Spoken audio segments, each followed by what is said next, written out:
shot House Majority Whip Steve Scalise and others at a congressional baseball practice earlier this week had with him a piece of paper with doodles and the names of 3 lawmakers, according to a person familiar with the case. The person told the Associated Press on Saturday that investigators AREN and opposed to sure of the significance of the names and DON and opposed to know if it was a list of people he was targeting.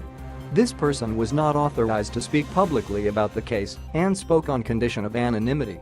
The person did not disclose the names but said those listed had been briefed. Scalise and opposed trauma surgeon said Friday he can hope to make an excellent recovery, even though the lawmaker arrived at the hospital Wednesday at imminent risk of death.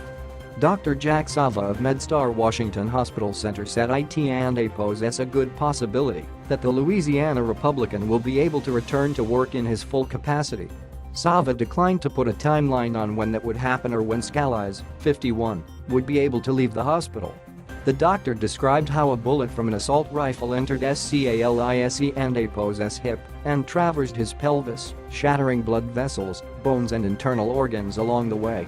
For now, Scalise remains in critical condition in the hospital and opposed intensive care unit.